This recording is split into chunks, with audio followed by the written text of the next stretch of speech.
people hear words like conciliation, facilitation, mediation, arbitration, litigation, and they all end in I-T-I-O-N. Arbitration is really a court process where you hire a retired judge or somebody to make the decision for you. It's like an informal court process, very different than mediation.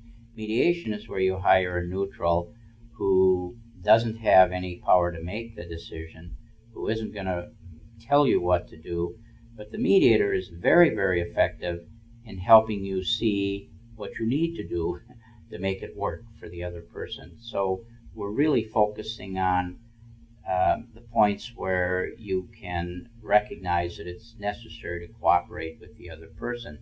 And you're only going to do that when you get good things back from the other side.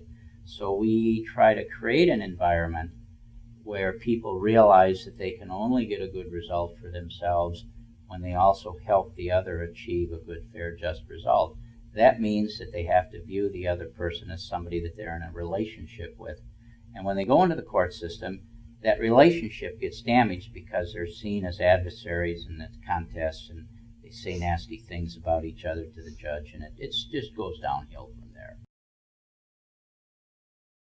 There are a lot of myths out there about divorce.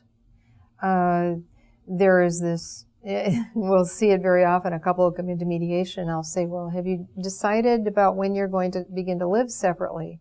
And they'll say, well, no, because I thought we couldn't, because if I move out, I lose the kids and I lose the house and everything, and I can't do that.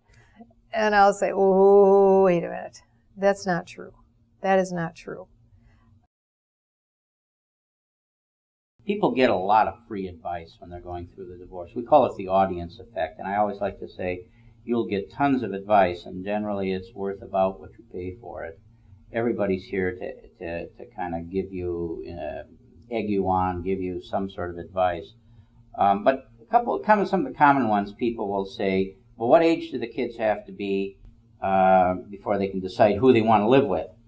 And I'll say, golly, is there a certain age where you let the kids decide whether they want to go to school or not? Or I'm wondering why you want to give them the keys to the bus on that one. That's a pretty major decision. And first of all, by the way you asked that question, you've already framed the answer. I would suggest that they'll always live with both of you. If your young 9-year-old comes to you and says, Daddy, Daddy, Daddy, who am I going to live with now that you and Mommy are getting divorced? You probably can say, oh, son, you don't have to worry about that. You'll always live with both of us. You'll be sometimes with your mom and sometimes with me, whoever is answering that.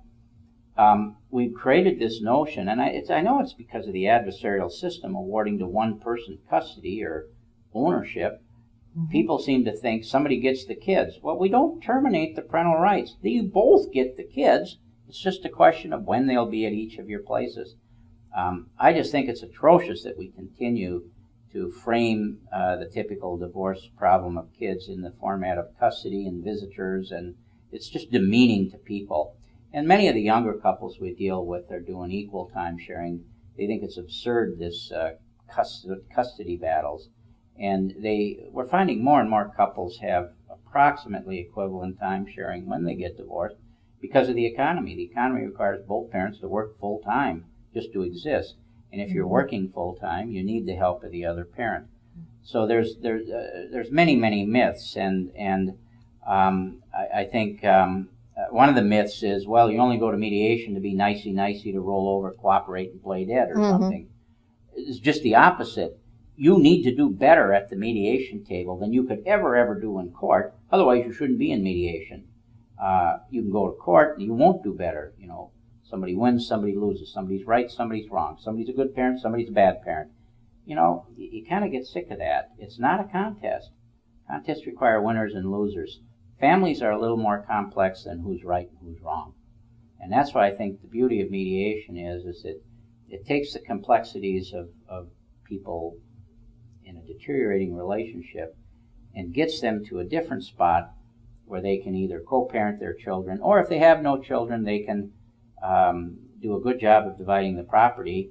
And if they don't have children, they're probably older and their kids are grown, but they have grandchildren.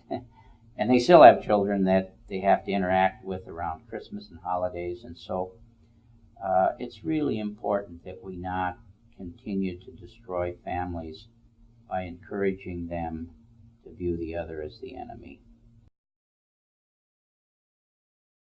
People get a lot of free advice when they're going through the divorce. We call it the audience effect, and I always like to say you'll get tons of advice, and generally it's worth about what you pay for it. People seem to think somebody gets the kids. Well, we don't terminate the parental rights. You both get the kids. It's just a question of when they'll be at each of your places. I just think it's atrocious that we continue to frame the typical divorce problem of kids in the format of custody and visitors, and it's just demeaning to people.